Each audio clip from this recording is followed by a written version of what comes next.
Should old acquaintance be forgot and never brought to mind? Should old acquaintance be forgot in old lang syne? I'm Darlene. And I'm Melody. This is Hard Times and True Crimes. First things first, we had a grandbaby this past Thursday. So by the time this episode comes out, she'll be nearly 2 weeks. And she weighed 5 pounds and 8 ounces. She is just a little beauty. She is beautiful. And that head full of hair. She came almost a month early. So she's been in NICU. She's fine. They're just checking her out, making sure. We're super happy. Yes, it's exciting. Well, it was funny because last week when we recorded, before we got on the mics, you told me that, the C-section was scheduled for like just a couple of days before Christmas. Yes. 2 days before Christmas. And then the next morning you text me, there's a baby. I'm like, wait a minute, what happened? It was crazy. Her name is Eliza Jane Hildreth. She was named after the daughter on our Thomas Bowman episode. I actually went back and listened to it today. Oh, good. Yeah. And so if you haven't listened to that one, you should definitely go back and do that. But yeah, congratulations to us. Yes. And to Elijah and Journey. Yes. And yeah, she's gorgeous. We are prepping for Christmas. Today we were at the Salvation Army getting those bags ready. Oh my gosh. I'm telling you, I had no idea. They really blessed those kids for Christmas. I was floored. I'm glad to hear that. It was awesome. Good. Fun. That is fun. We took our boys with us to to help pick out stuff, which was, helpful to me because it's been a while since I've shopped. We had a 9-year-old boy. Yeah. And so my boys, I'm like, okay, this is what's on the list. Go see what you can find. And then they came around the corner and they were wearing all these masks. And so they were having a little more. They were having too a lot much of fun. Yeah. Cool. If you've never volunteered for the Salvation Army for the Angel Tree? Angel Tree, yeah. Yeah. We went last week to the Journey to Bethlehem down here. I wanted to do that. Was it good? It was good. We go every year. Okay. But I will give you the tip. You could go in your car, but there's a very, very long line. It takes forever. But if you make reservations in November for the trolley, it's free. Those trolleys are great. You can see really good. You don't have to wait nearly as long. Okay. And then Cookout provides free hot chocolate on the trolley. Oh my goodness. It was so good. And I mean, a big old cup. It was okay. awesome. We got to make reservations. So put it on your thing for next year. It's definitely worth it. And by next year, Ailey May and probably Samson will both enjoy it. Yeah, we'll definitely have to do that next year. If you enjoy the music on the last episode, that was my sweet daughter-in-law, Riley Hildreth, who's married to my son, Isaiah. She came over last night and I said, hey, could you sing an intro for me? And just told her what I wanted and how I wanted her to sing it. And she just has a beautiful voice. She does. It was beautiful. And I have to tell you, I really envy all of the musical talent in your family. Well, thank you. It's all them. That's for sure. They're awesome. No, I've heard videos of you singing and you sing beautifully too. So, well, thank you so much. I'll just do a little recap. Okay, that'd be great. Of our last episode. So the Ashland tragedy, a horrific murder, sexual assault, and arson that happened in 1881, Ashland, Kentucky. They discovered the fire and then the bodies in the fire. They thought the 3 had just been killed in a tragic house fire, and then realized that actually they had been violently murdered and the girls had been sexually assaulted. Originally, they thought that 2 of the kids' father had committed the crime. He was ruled out. And now there was a man who has, and I'll go back over kind of what has happened with him. Okay. If you haven't listened to the first part of the Ashland tragedy, you definitely should listen to that first. 10 days after the murders, a man named George Ellis, who lived near the Gibbons home, had gone into the Powell and Ferguson store and was buying himself a cigar. The conversation at that time just always kind of came back to this horrific murder that had happened in town. It was all anybody could think about. And so the clerk said George Gibbons came back, which was the kid's dad, and his skirts have been cleared of the crime. And so I wonder who was going to take the fall now. At that, George Ellis became noticeably nervous, shaky. They said like when he was exchanging the money and the cigar, his hands were shaking. He said something really weird, that he had a clue who was involved in this murder, but something about like state's evidence. It was just a really strange conversation. I wonder what possessed him to offer up that information.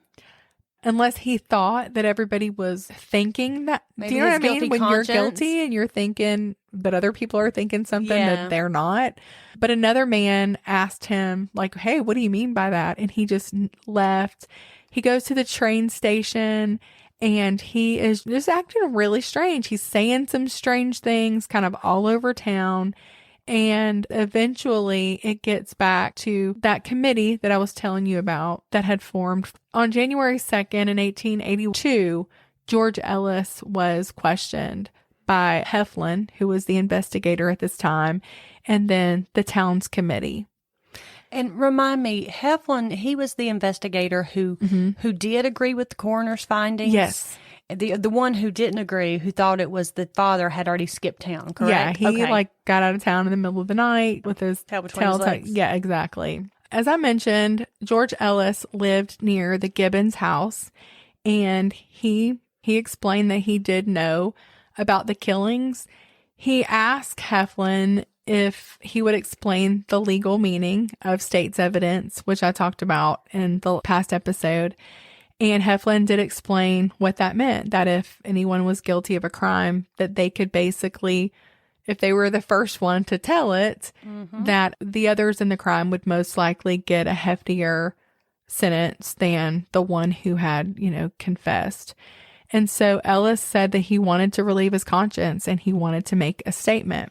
So it was his conscience that was causing him to act so weird to begin with, I guess. In his confession, you kind of do get that sense. Okay, this is his confession. While working in the brickyard of Powell and House, William Neal told me that there was a girl in town that he would give $5 to have intercourse with. Emma Thompson was the girl. I intend to have intercourse with her if it costs me my life, and that before Christmas. A few nights before Christmas, I went home and found Lizzie Church there. Afterward came Ellis Craft. Craft said, I'm going to get Fanny Gibbons some black candy and take it over to her Christmas Eve night. He said that this candy was in all imaginable vulgar shapes. I've heard him say many a time that he was going to have intercourse with Fanny Gibbons before he left the place. He has not been at my house since the murders. I am a good friend of Craft's, also a friend of Neal. I give these statements voluntarily for the good of the community. I assisted at the burning house. I handled the bodies at the fire. I saw both Craft and Neal at the fire early, about midnight, Friday night. Ellis Craft and William Neal came to my gate, called out to me and said, come, go with us. We are going to the Gibbons to have some fun. I refused. When Craft said, damn you, you must go, and snapped his revolver at me. I followed them to the Gibbons house. Ellis found an old axe and went to the front window, raised the same, and stepped in. Neal followed, but I stayed behind on the porch. Craft came back to the window and said, if you don't come in, I will shoot you. I then went in. They opened the inside door, which was near and close to Robbie's bed. Robbie started to get up when Craft said, you had better lie still. Craft then went to the bed where the two girls were sleeping and began indecent liberties with them. When Robbie said, you had better stay away from there, and started to get up, and that's when Craft hit him with the axe. He fell back on the lounge, then made a plunge forward and fell fully 6 feet from the bed under the stairs where his body was found. The girls screamed. Craft jumped on the bed when the girls said, Ellis Craft, what are you here for? Emma Thomas started to jump out of bed and said, oh. Neal then choked her and pulled her off the bed and onto the floor. She fought him, and he called for me to help him, to hold her. I held her down by the shoulders while he outraged her. She said, "Oh, Bill, I did not think you would do this." And she tried to get up, saying that she would run out and tell her mother. Neil said, "I guess you won't," at the same time striking her on the head with the big end of a crowbar. She threw up her hands as she was struck and died instantly. Ellis Craft tried to force Fanny Gibbons. He was having some trouble and said to me, "Come here and help me." I only laid my finger on her shoulder while she lay still. I think she was nearly choked to death already. Craft used the axe when he hit Fanny.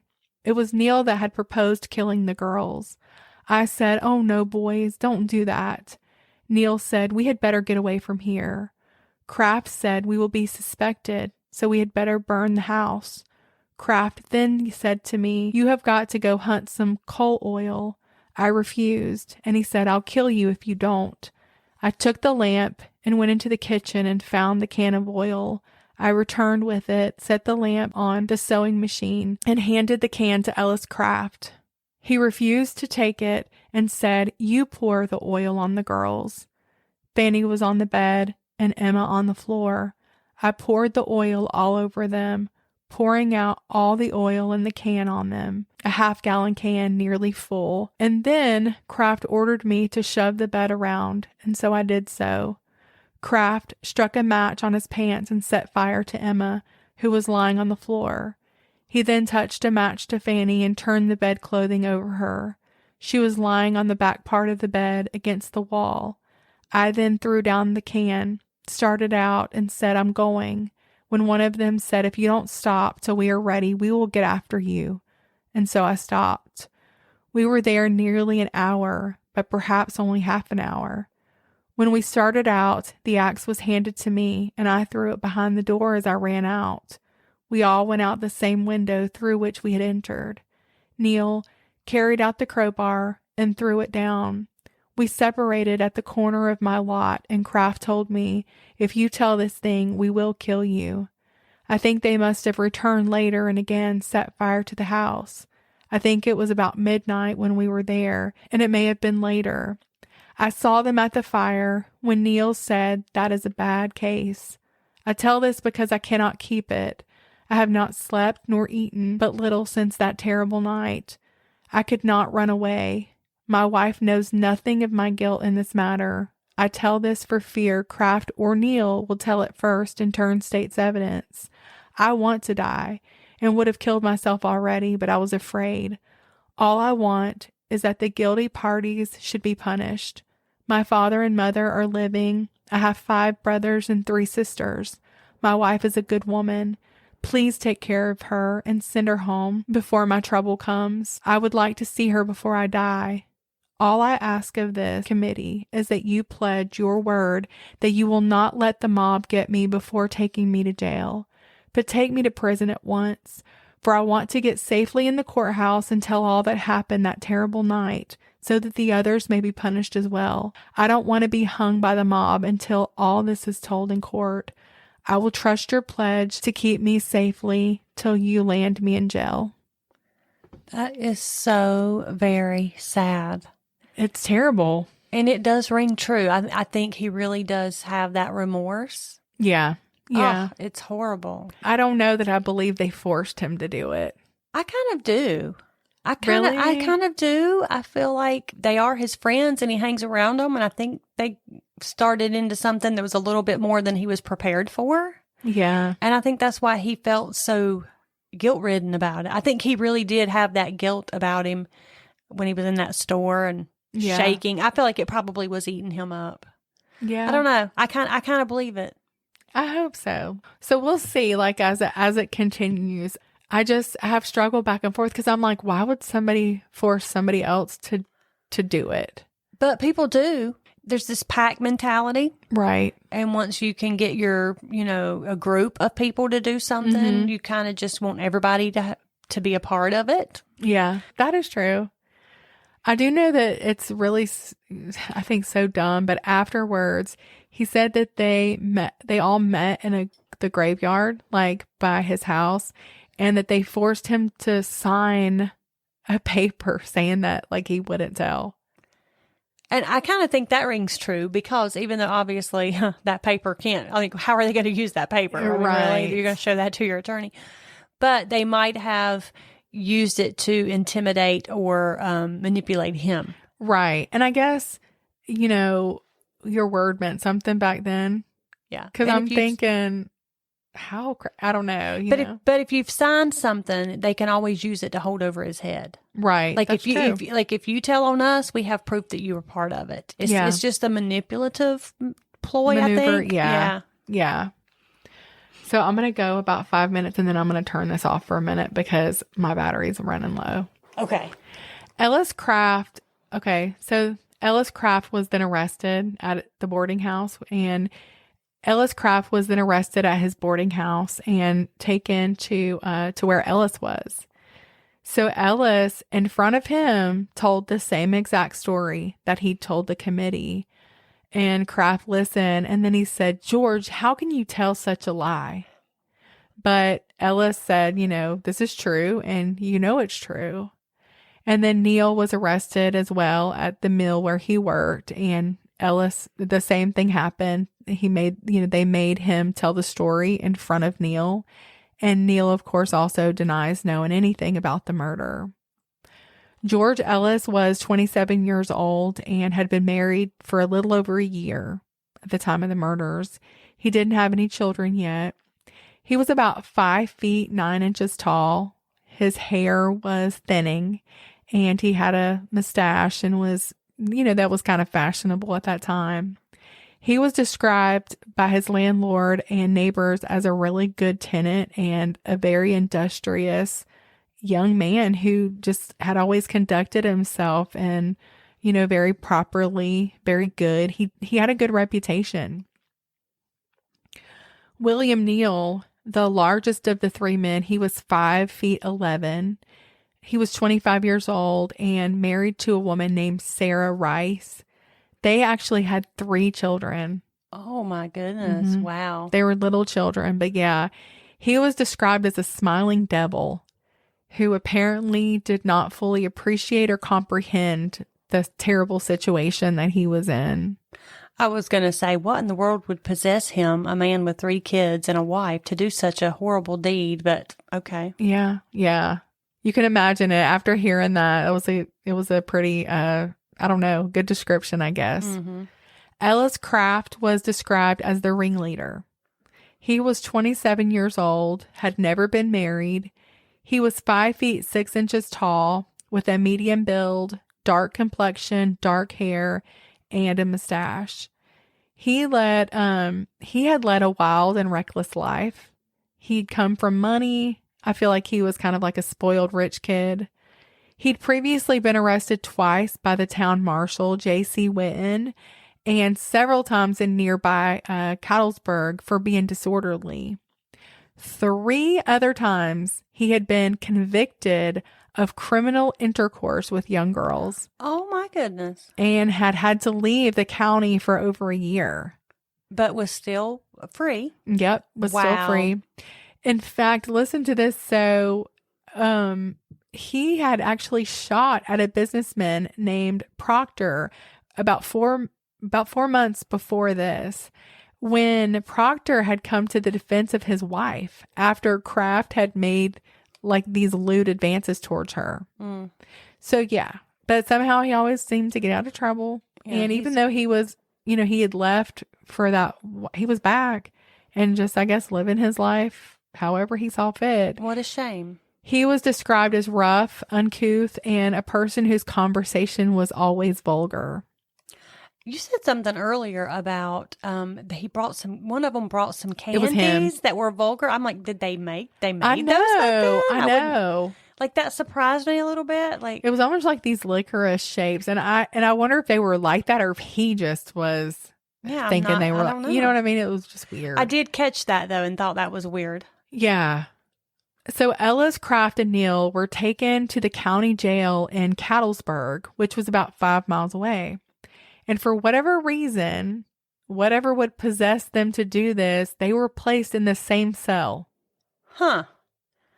So not So shockingly, that's crazy. After a night in the same cell with Kraft and Neil, Ellis took back his confession. Sure. And said he'd made it all up. Yeah, of course he did. After they threatened him and, I don't know. Yeah, right? Maybe roughed him up.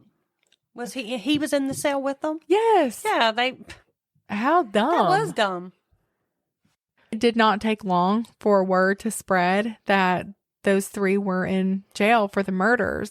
And for many, it was enough. They really didn't need to know details.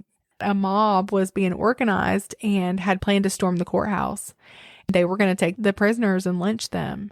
Even people who had never agreed with vigilante justice, they were all for it at this point. I was thinking I would have been inclined myself. Yeah. The men were going to have to be moved from that jail for their own safety, obviously. Yeah. They were actually put on the Cattlesburg ferry. Remember I told you Cattlesburg is about 5 miles from Ashland. Well, they were put on the ferry there. And as it started down the river, the mob went after it in another steamboat. Oh, wow. They were serious. Yes. So after a chase, the authorities did manage to arrive safely with the prisoners in Lexington. During a stopover, some reporters got on the ferry and interviewed Kraft and Neil. They were shackled together, but they had a loose tongue, I guess you could say. They were more than happy to talk to the reporters, joked with them, each other, singing with the guards. And I feel like they were trying to get the reporters on their side, because you know how it is. If you can get the media on your side, then you can get the people on your side. Yeah, we do know how that goes. Yes, we do. And when you have the support of the public, it'll influence the verdict. Yes. I do believe that. So both men swore to the reporters that they were innocent. They had nothing to do with this. And Ellis was a liar, and they didn't understand why he was doing this. Are you going to tell me that it worked? Wait and see. Ellis was shackled by himself away from the other two, and he wasn't talking at all. See, I think that indicates he was the only one still really upset about what he had done. I think the other two really did not care. While in jail, George Ellis said that in his first statement, he had not been truthful. Oh, wait a minute. That was a plot twist. And that statement had been forced by the detective Heflin. No, those guys got to him and threatened him. He would go back and forth on this probably a dozen times, but it wasn't working. That confession lined up with a lot of evidence. They didn't believe him. No, people aren't stupid. On January 16th, Neil was put on trial first for the murder of Emma Thompson. Honestly, though, there wasn't much in the way of physical evidence. Right. I see what you're saying. There were some women who'd said they had seen Ellis, Kraft, and Neil the morning of the murders, a half a mile away from where the murders took place. J.D. House, a man who had helped remove the bodies, testified that he had seen Neil standing about 50 feet away from the fire. But no physical evidence presented at all. Then the prosecution produced George Ellis, the star witness. The defense had hoped that Ellis would seem kind of irrational and crazy. You got to think he's going back and forth on his story. He's afraid, suspicious, but he was calm and he never wavered on the stand anyway in his testimony. He said, "I have resided in Ashland since May, have been engaged as a laborer at Powell and House's brickyard most of that time. I'm acquainted with the prisoner Neil, also with Kraft. We three worked together at the brickyard. I did not see either of them during the day of December 23rd. I saw them later that night. They came to my house and called me. I was in bed and asked what they wanted. Kraft told me to get up. They wanted to see me. I did so, put on my clothes and boots and went out to the gate. Kraft said, 'You must go with us.' And when I asked where, he said to the Gibbons, and we will have some fun. I told him no, that it was too late. I won't go. They said, 'I have to go,' and Kraft drew his revolver. Neil said, 'Bring him along,' and we started. When we got inside the gate at the Gibbons, Kraft picked up an axe, and Neil got a crowbar from under the porch floor. So they were there. I mean, he was definitely there. Yes. Kraft pried open the window, and Neil was the first to go in. Kraft next. I did not want to go in, but Kraft drew his revolver and said to come on in, and so I did. They took the axe and crowbar in the house with them. We passed through the front room to the second middle room where the girls and Robbie were asleep. Kraft and Neil went to the bed where the girls were. Kraft took hold of Fanny Gibbons and Neil of Emma. They stifled the girls by putting their hands over their mouths and choking them. The noise awakened Robbie, who was asleep on a lounge in the same room. Kraft, who had choked Fanny near to death, left her and struck Robbie on the head with the axe and killed him. He then returned to the bed. Neil dragged Emma out of the bed onto the floor, and Kraft ordered me to hold her until Neil accomplished his purpose, which I did. After Neil let her up, she began to raise up, crying, and said that she was going home to tell her mother. Neil said he guessed not and struck her on the head with the crowbar, and she fell back on the floor dead. Kraft then ordered me to come help him. I went to the bed and put my hand on Mrs. Gibbons' shoulder, and Kraft outraged her, after which he got the axe and killed her. Kraft then said to me, "You have done none of the killing, but you must have a hand in it," and ordered me to get the coal and pour it over the dead body of the girls. I did it, and Kraft set them on fire, and we left the house. When we got out, we separated. I went home. I don't know where they went. I got home about 3:30, and my wife went to make breakfast. I laid down, but did not go to sleep. I heard the cry of fire at about 5:30 when I was at breakfast. I went on to the burning house, but didn't stay long. On the following Sunday morning, when Kraft and I met at the place where the house was burned, and Kraft asked me to take a walk, we went out toward the cemetery. He began to talk about the affair and said it must be kept quiet. We met Neil, and we all talked about it. They wanted me to sign a pledge never to tell about it. I told them I would think about it.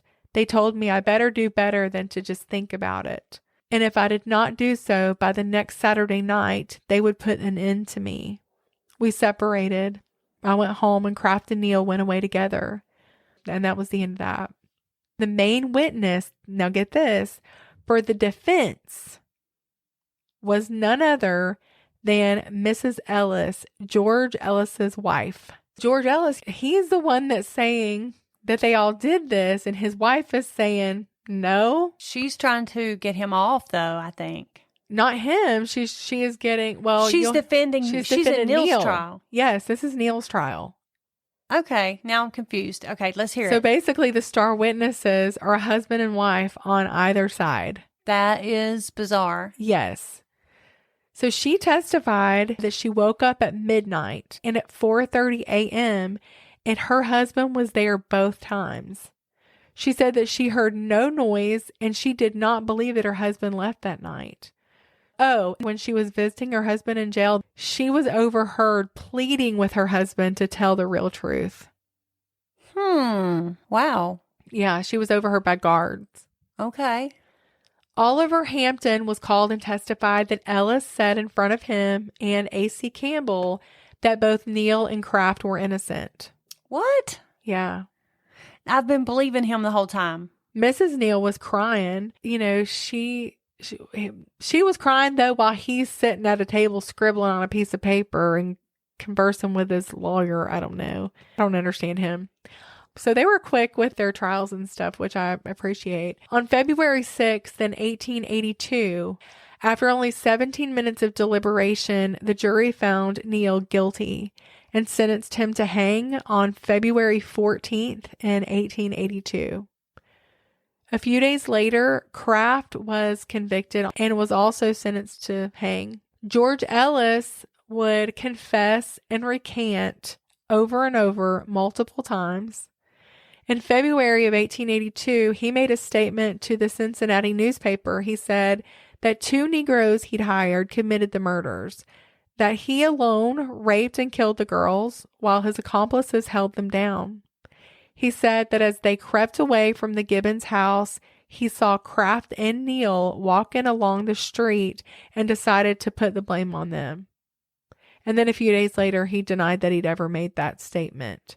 He didn't deny he denied that he had even said it? Yeah. He said that the newspaper... All right, what is up with him? Yeah. That's weird behavior, changing your story, but not just changing the story, but saying you didn't even say the story. Right. It's very confusing. So disappointed in him. Well, then in May of 1882, Ellis was returned from Lexington because remember they had to put them in a whole nother jail. And it was his turn to stand trial. Throughout the trial, his wife sat beside him, crying like she loved her husband. And they'd only been married a year. So I don't know, if I'd been married to somebody for a year and all this came out, I think I would just be like, do whatever you got to do with them. I don't care. Right.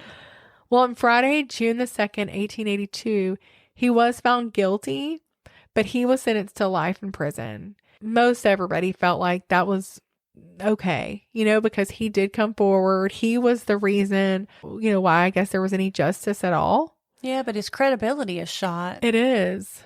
That night around midnight, a group of about 20 men with black hoods went to Cattlesburg. They got there at about 3 a.m. and they were able to get into the jail, and then they demanded to be let in. And of course, at first, they're like, no, we're not letting you in. But then they stormed it and they took George Ellis. He was taken back to Ashland. Yeah, all the way back to Ashland, where he was hanged on a sycamore tree just like 100 feet from the house that had been burned down. Witnesses said he was calm. He made his final statement. It was just like his original had been. He said that he, Kraft, and Neal were guilty. His last request was that his body not be mutilated. He said that he didn't want to pray and that he was prepared to die. On that same tree, on that same limb, there was a swing that the neighborhood children, including Fanny and Robbie, the neighborhood children like them had played swung there, on that swung tree. on that tree. Yeah. That's kind of eerie. Ellis's body hanged till the next day when the coroner cut it down. Kraft and Neal appealed their case and they won. Really? They won a new trial. Yes. And the people in Ashland and everywhere now wondered, were they guilty? And the star witness is dead. Exactly. If you take away the testimony of Ellis, who's actually proved he's not credible, he'd lied multiple times, what evidence was there? And the government, I think, wasn't 100% convinced of their guilt either. The two were actually kind of becoming famous. They like to give interviews. They received offers to tell their stories. Yeah. Newspapers, they loved to interview them. And of course, it helped the newspapers because it was a hot story. Sure. They were very confident that they were going to be released. The reward hadn't been paid still because, there was that $3,000 reward. Yeah, but who are you going to give it to? Exactly. But in June of 1882, 2 black men were actually charged by a black detective who had arrested and brought them back to Cattlesburg and charged them with the murders. At the first hearing, the charges were thrown out because they were like, there's no evidence. Afterwards, outside the courtroom, the detective was beaten and shot in the leg by the supporters of the 2 men. Oh, goodness. Well, I am wondering what kind of evidence did he base his arrest on? Well, first of all, Ellis had said, yeah, that there were two black men, and so this guy did he just find found 2? Sounds like it. Yeah. Yeah. This, I don't know. I don't really trust their judgment at this point. Well, the case drug on until the fall of 1882 when the prisoners were sent to Cattlesburg again for the trial for the murders. And this time the militia was guarding them. Yeah, 5 companies. They meant business. Governor G.W. Blackburn, he responded to these threats of violence by saying that if he needed to, the whole county of Boyd would be killed if necessary to uphold the law. He said that mob violence would not be tolerated. He wasn't playing. They wanted to move the trial to a different venue, which I don't really blame them. Judge George Brown granted that change of venue, and the new trial date was set for February of 1883. This time the trials were in Carter County, and so the prisoners were going to be transported back to Lexington to await. Back then, the wheels of justice turned very quickly. Okay. Because now they turn very slowly. And this was not okay for the citizens of Ashland. They were not liking how slow these wheels of justice were turning. Okay. Where was the justice? Yeah, they wanted to see somebody pay for that horrible crime. It was all getting lost, with the newspaper making these guys celebrities. And I mean, it was just becoming a show. Major Allen commanded the militia to guard the prisoners. A train arrived from Ashland with 200 armed men and boys. Whoa. The mob demanded that Neal and Kraft be handed over to them. Major Allen refused, and the last of his troops boarded that steamer, with the prisoners. And he was like, "You're not going to scare me. We are going to uphold the law." The mob got back on the train. They actually rode the train alongside the river. Oh my goodness. Between Catlettsburg and Ashland, and they actually kept up with it. The mob was firing on the troops and on the steamboat all the way to Ashland. Man, that's crazy. And the militia didn't return fire. I'm impressed. But anyway, they finally had enough, and the troops did open fire. Just kind of wild with no real target. George Keener, who was a young father, he was killed. A 14-year-old, a 25-year-old, James McDonald, who was the brother-in-law of the murdered Gibbons children, he was shot 3 times. Yeah, I mean, this thing's way out of hand. It really is. A woman, Mrs. H.B. Butler, was shot in the thigh while she was just sitting at the train depot. So yeah, it was a lot. They managed somehow to keep the prisoners safe. I have no idea. I cannot imagine how, but seriously. Okay. In early February of 1883, Kraft was finally going to trial in Grayson before the Carter County Circuit Judge Rice. The militia was there, camped out in what was described as like really wretched conditions. There was ice and sleet and mud and snow. So this is how you know they were serious. And I'm not really sure where the exact location was, but they say that it was most likely between what's now 3rd and 4th Streets. And I don't know where that's at, but one would later die from the exposure. So it was that frigid. And others were hospitalized. But anyway, the Grayson citizens, though, they were orderly. They followed the law and were waiting on the wheels of justice to turn, however slow they were turning. But on Friday, February 23rd, 21 minutes after the jury was out, they returned with a guilty verdict. Everyone seemed satisfied with the verdict. Kraft was asked, hey, do you have anything to say? And he stood up, and this is what he said. "I can say one thing. I'm not guilty of that charge. I did not have time to pull all of my witnesses here that I ought to have had. And I consider that I have not had a fair trial, for I know that I am not guilty of that. I never as much as laid my hand on them. I never did. You might as well take a little innocent child and hang them as to hang me. The closest I was to Mrs. Gibbons' house that night was when I lay in bed at home asleep. I didn't see the house or George Ellis or Bill Neal or any of the children that night. The last time I saw any of Mrs. Gibbons' children was on the Wednesday before that. I saw little Fanny and I did speak with her. That was the last time I was aroused by the alarm of the fire. I could, knowing the children were burned up, stand on the scaffold and hold my hand up and swear in the sight of heaven that I did not see those children, Neal or Ellis, that night. I am as innocent as an angel of those things. I never thought of such things. I was better raised and had more respect for the people about me. I respected Mrs. Gibbons and her children. I'm glad I can stand here and say that I'm innocent. It just is the truth. It is a put-up job. Gentlemen, the day is coming when I will be found innocent." And then his speech was interrupted by the crying of Mrs. Gibbons. "Oh, my dear children, if only they were here now." She just continued to cry until they finally took her out of the courtroom. And then Kraft, he just sat down and he didn't say anything else. Isn't he the one that already had attacked or assaulted other women. Yeah. No. Yeah. See, I think that's all theatrics on his part. Yeah. Innocent as an angel. He's just, he's laying it on too thick. I don't believe him. I think he's guilty as can be. Yeah, well, and they were sentenced to death. Now, Governor Blackburn, I guess because he just wasn't sure, and I guess he just didn't want it on his conscience, he actually refused to confirm the date of the execution.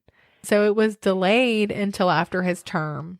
And then the next Governor Knotts, he set the date for October 12th in 1883. I think we see that a lot too. Governors who are, I don't know if they're too afraid to do whatever needs to be done. And they just like put it off on the next guy coming along. In the story I'm going to tell next week, we see something similar. So that's why it's on my mind. Yeah. But I'm like, come on, do your job, dude. Right. And so on October 11th, Carter Sheriff Holcomb brought Kraft back to Grayson. Over 1,000 people were there to watch him be hanged. He spent the evening with his brother-in-laws. They were singing and praying and bantering with the crowd. He went to bed at about midnight and he woke up at 6 a.m.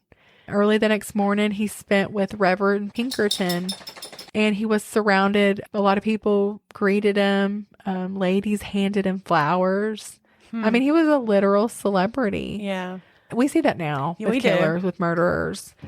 It makes me think of like Scott Peterson sometimes. Yes. Yeah. Oh, he makes me sick. Yeah. The gallows were located on the northeast part of town at the foot of a hill. The gallows were about 8 feet square. They had a 6-foot drop. So Kraft, when he got to the gallows, he went up and he was accompanied by the Reverend and the sheriff and sang the hymn, "Did Christ die for sinners weep?" And then he asked for God to save his soul. And he stepped on the trap crying, "Lord, receive my soul." And then Neal was tried again in Grayson on April 30th in 1884 and was also sentenced to die. He was sent to Mount Sterling, Kentucky, where he awaited his execution. He appealed and it delayed, you know how that goes. Finally, on March 3rd, 1885, he was taken to Grayson and made a short speech to his supporters and friends and family and said, "Farewell, good people. I hope to meet you in heaven. I am persuaded to my death by Campbell and Redland, who persecuted themselves and bulldozed that lunatic George Ellis into swearing lies against me. It's a fearful thing to walk upon the gallows and die for a crime I did not commit. Bear in mind that I will be proved innocent of this charge, just as I say now that I am innocent. I have to be dragged back and hung like a dog for what I did not do. I thank the citizens of Mount Sterling for their kindness to me. I hope to meet you in a better land." He ordered eggs and bacon and coffee for his last breakfast. He didn't eat dinner. He visited with ministers that morning. At 1 o'clock, he was taken to the gallows with 100 guards. I don't know why it matters at that point. Yeah, it really does. But anyways, there was a crowd of 3,000 people who were there to watch. And he went down. They said that he was composed and that he said, "My friends, I say to one and all of you, you all know that this is no place to tell a lie. I stand here today to suffer for a heinous crime that I did not commit. One day my innocence will be established beyond a doubt. I bid you, one and all, goodbye. O Lord, thou knowest I am innocent. Into thy hands I commit my soul. I am innocent." And his last words were said, and he was gone. He was pronounced dead 10 minutes later. None of his relatives were there, but his body was claimed and buried by his father-in-law in Cattlesburg. The truth of what happened that night, I don't know. What do you think? You tell me. I think that those two guys did do all of this stuff. I think that this is just, again, all speculation on my part, but my intuition, I feel like George Ellis did tell the truth at first.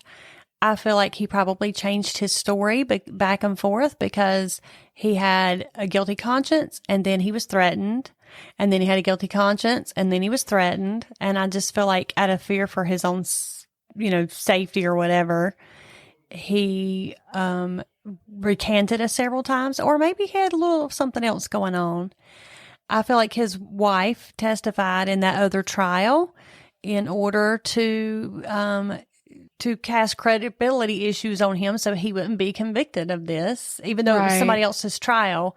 I think maybe you said they used some of that evidence in the other trials.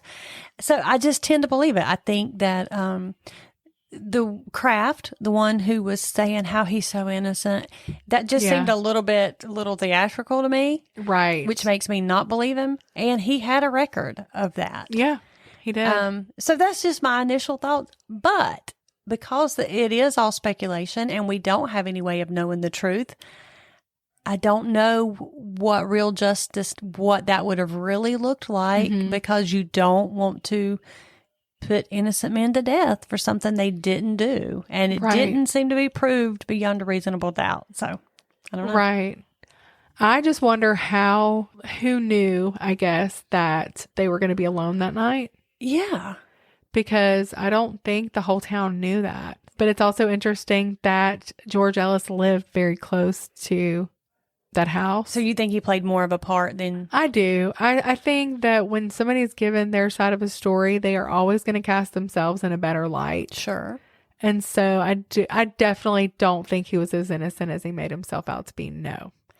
I don't. And I felt kind of like... If you're friends with them, I just feel like... I do think sometimes people get caught up with the wrong crowd, and then they're ushered around doing the wrong things, and they don't have the strength of will or character to stop it. They go along. Right. So it could be. I don't think he was as innocent as he made himself out to be. I think that it was probably all three of them. And I mean, you got to wonder, was it? I don't think so. But was it him and those two guys that he said that he hired? Do you know what I mean? There's always that possibility, and that's why this is him going back and forth. Like that's why he is not credible. That's another reason I don't think he was as innocent. Yeah, because I'm like, he has implicated himself several times. Yeah, he has said, "No, they didn't do it. I did it." And then he would go back and say, "There's no credibility there." This is what I don't want to get lost: is those three kids that were killed. And those parents who suffered for the rest of their lives because, they are the victims and they often get lost in these stories. Those three were loved. They just didn't deserve that. Very, very true. Yes. And so, yeah. Those were certainly some hard times. Yes, they were.